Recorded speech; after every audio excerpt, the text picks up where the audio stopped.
All right, we're gonna go ahead and start, and if anybody else fills up in here, I can always scroll back.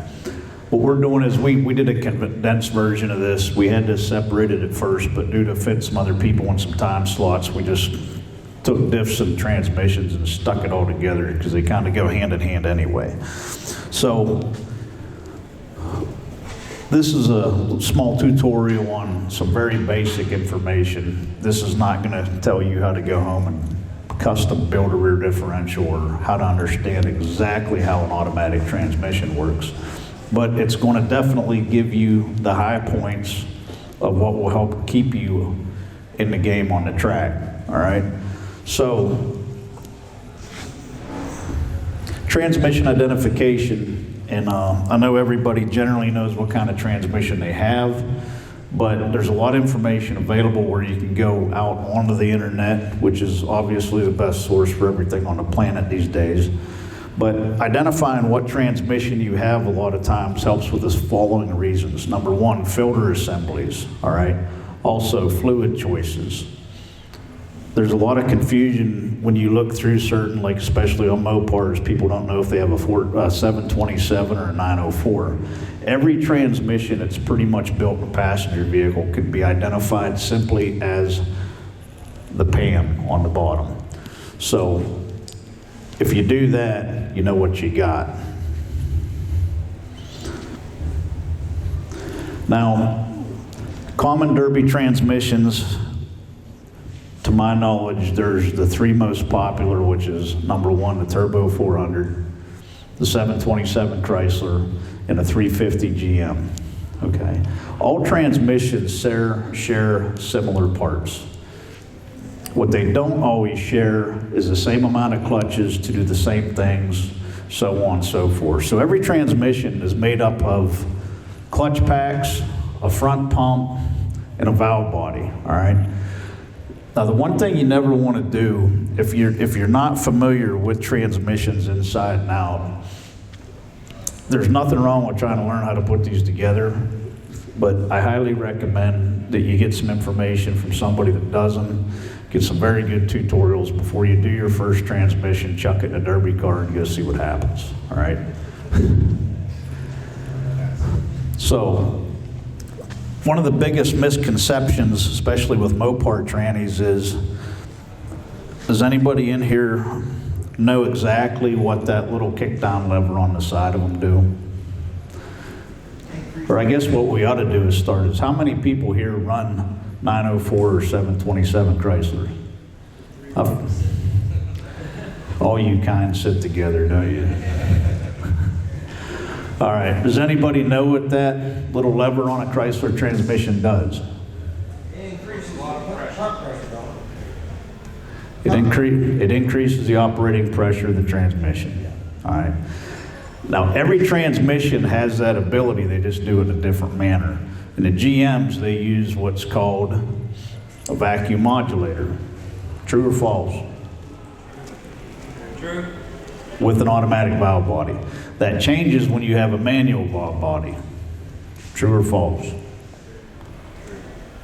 Okay. Whether you run a manual valve body tranny or an automatic, you just want to make sure you know what you have. If you're buying something from a tranny builder, ordering it online, make sure you know what you have, because if you don't have a manual valve body and you run a GM tranny without a vacuum modulator hooked up, it will affect the operating pressure of the transmission. That is fact. If you have a manual valve body, they generally have a preset operating pressure. Now with the Mopar tranny, and this is what you got to remember with every transmission ever made known to man in an automatic, whether it's a Ford C6, 400 turbo, 350 turbo, Power Glide, whatever, most of them have 3 forward gears, 1 gear to go in reverse.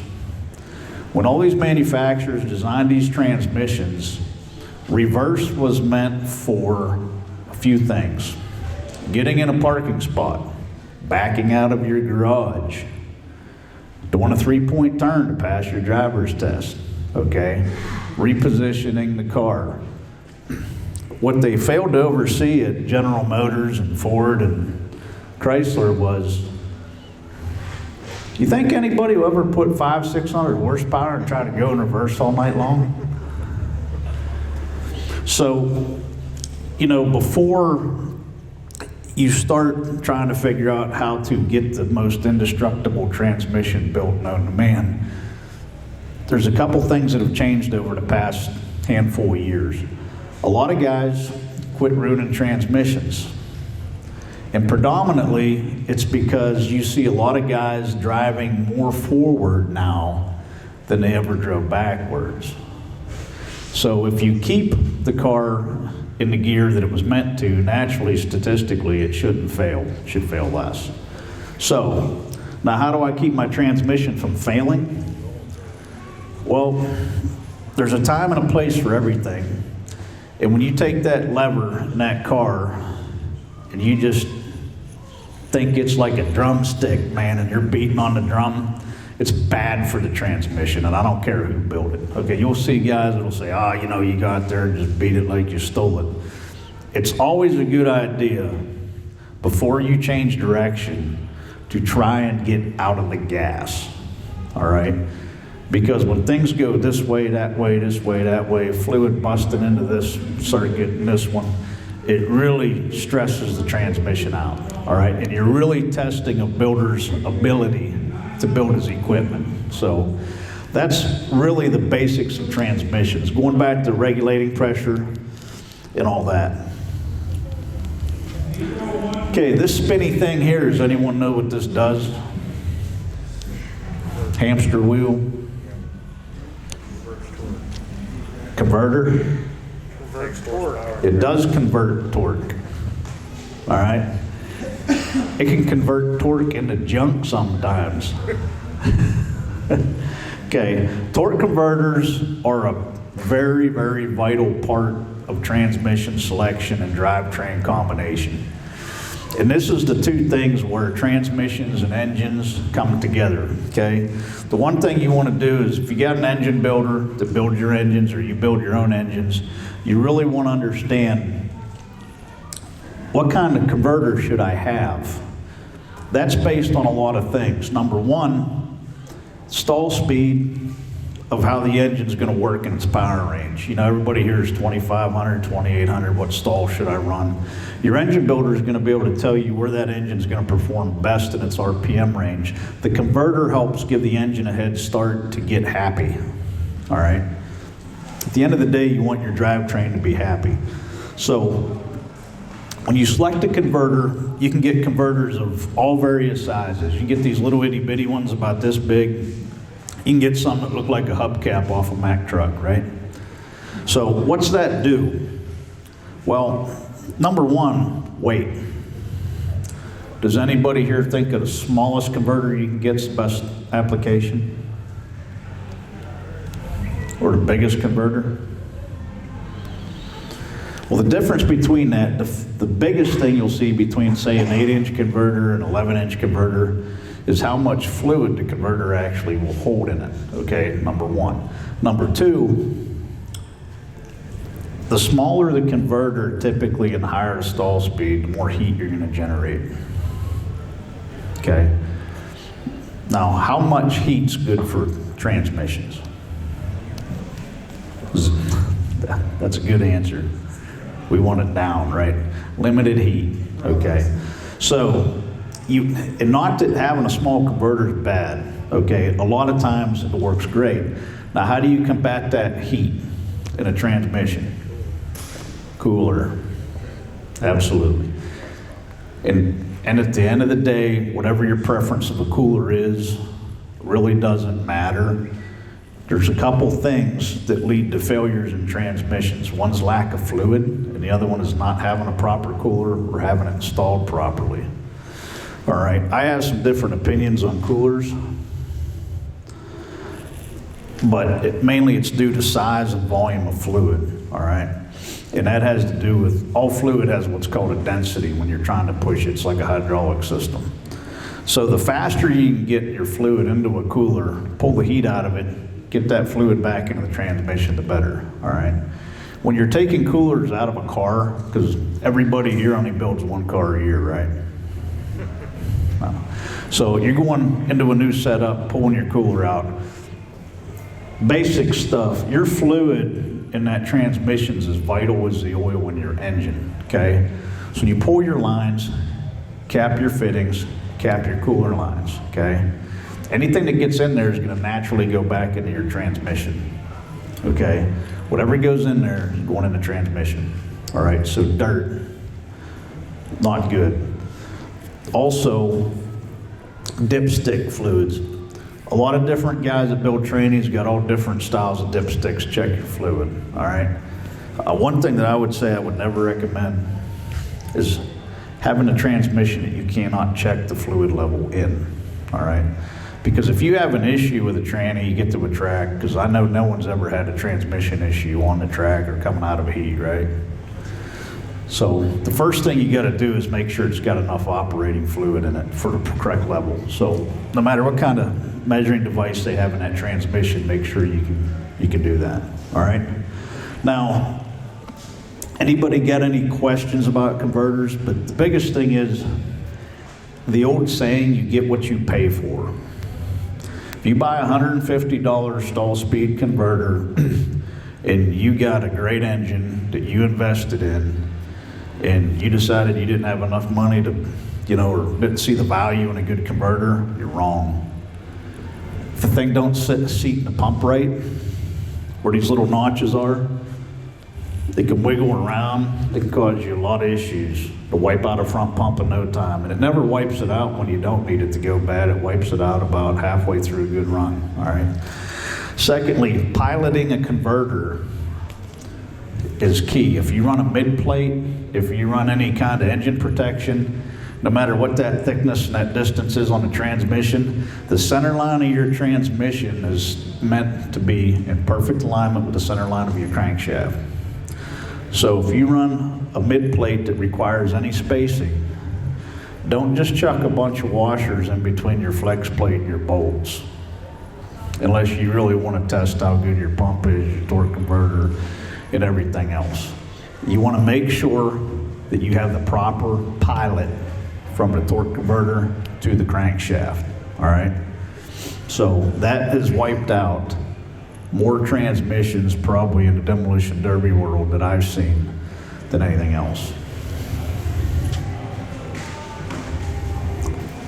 All right, we're gonna jump into differentials. Anybody have any questions on transmissions or any input, something you ever seen in an automatic or don't understand? But automatic transmissions, shifters, no matter who you run, make sure it's adjusted properly so that the segments will properly get the spool to go where they need to go, not hanging through it. Make sure your fluid's clean, make sure you can check your fluid, make sure your coolers are installed properly, okay? Moving your setups from car to car, make sure you keep everything clean and capped. Rear differentials, you can buy everything today from you can get a car with a stock 8.8 Ford to a 9-inch Ford. You can swap rears. Everybody pretty much in this world has moved rears to here. Again, knowing how to identify a rear differential. There's a bunch of them out there. You got what you call your Fords and your Chryslers with what you call pig loader differential. Has basically the center section bolts in the front. All your other predominant manufacturers have a bolt-on rear cover, okay? Sometimes bolt-on rear covers don't tell you everything, but they'll get you close, all right? Now, we see pretty much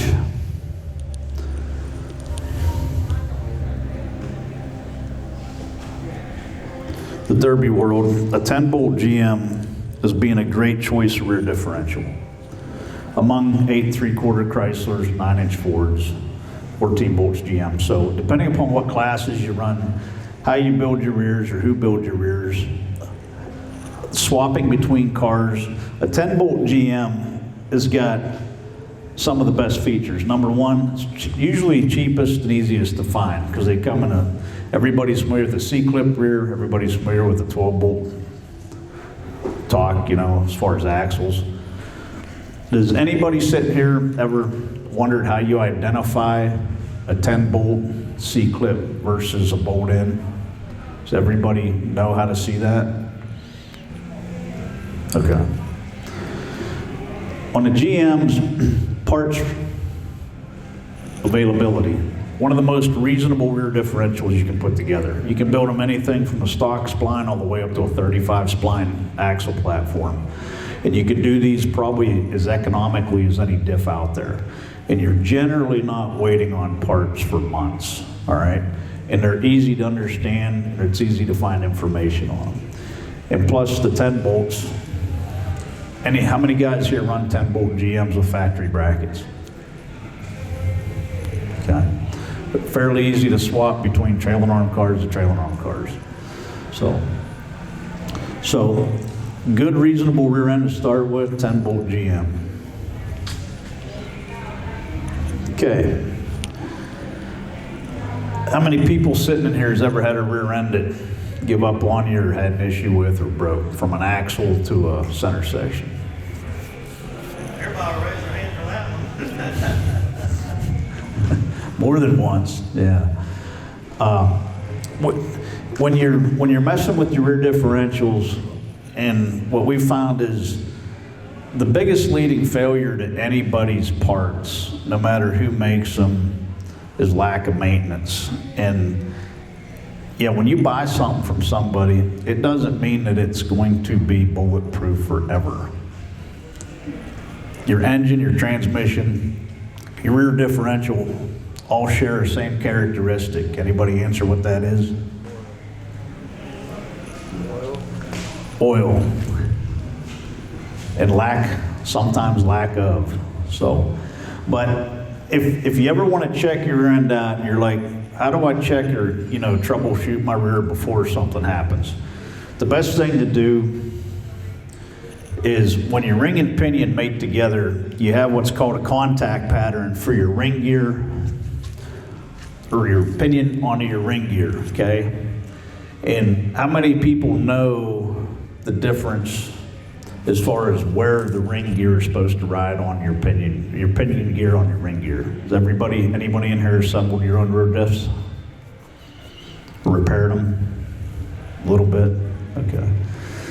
And this is a very, very important part. No matter what you do in any rear differential, and it doesn't matter how it's made, it has a pinion gear and a ring gear with what's called a helical gear cut. Where them two meet and apply pressure to each other, it has to be a certain amount of contact, hence the term contact pattern. All right. Anybody ever turn toward a rear differential apart and the ring gear looks like it's razor thin, or vice versa? That's generally due to not having a correct contact pattern. You got to remember, your wheels out there are going this way and this way, this way and this way. This thing's banging back and forth on itself. A lot of guys say, oh, set it up loose, Well, generally, in my opinion, that's a bad idea.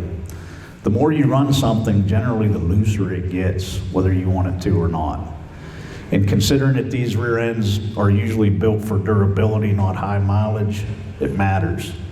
Backlash, in my opinion, is not exactly the same as contact pattern. Backlash is measured as a measurement of space between the pinion and the ring gear. A lot of information out there will kind of generalize them together, because just because you have the correct amount of backlash doesn't mean that them teeth are riding where they need to be. Everybody think that's true or false? It's true. Correct. Pinion, you said pinion depth? Yeah. Because of this being a helical gear cut, that means it's got a radius down through it. That means that tooth has the possibility of arcing down through it together, and you have what you call your drive side and your coast side. All right? Most passenger cars utilize the drive side all the time. In a derby car, you're relying on the other side, heel side. Okay? So you're kind of making it do something that the manufacturers never do. And I will tell you, you got to be a little patient when you're trying to get a good contact pattern going on both sides, because of just how the nature of everything was designed. But anyway, one of the most important things you can have, contact pattern, okay? And if you get online and learn how to, check that, basically it's just with some coloring or, some paint, and you can roll it around there. But that's a key item. Leading failure. I've seen just as many rear diffs junk because they didn't have oil in them as much as somebody bending an axle or ripping a wheel off. Everything's gonna leak. My stuff, when it quits leaking, I know it's empty, right? Is that the best way to check it? But anyway, and it doesn't, there's a point where a lot of oils are better than others, et cetera, but I can guarantee you one oil that is better than any other oil when it's some oil, okay? No oil will take all those things we talked about. If you take oil out of the equation, it'll take care of the ring gear, it'll take care of the pinion, it'll take care of the bearings, it will take care of every piece that's in that differential. So always make sure you got oil in it. Because if you don't got it, you're gonna be buying another differential or testing somebody's skills of putting one together. And I think that's pretty much it for this. Anybody got any quick questions or anything? Anything that you got a question on you didn't see? When it comes to your training cooler placement and the mounting, are you doing that for stress on the pump with moving fluid? The lower the better, so it's not as high up and stress the pump out? Because I know gravity sometimes helps, but sometimes hurts. Correct, sometimes. Because I mentioned that oil has a density, correct, which is basically weight. Okay. You don't want to try to push it uphill. Right. So if you got a garden hose and it's running to the top of that paint booth, in theory, it's full of water. It's easier. How is it going to be easier to blow up that hill or a fire hose? Right. The amount of it. Okay. And I am not a transmission expert, but I understand the basics. Density is density, fluid's fluid.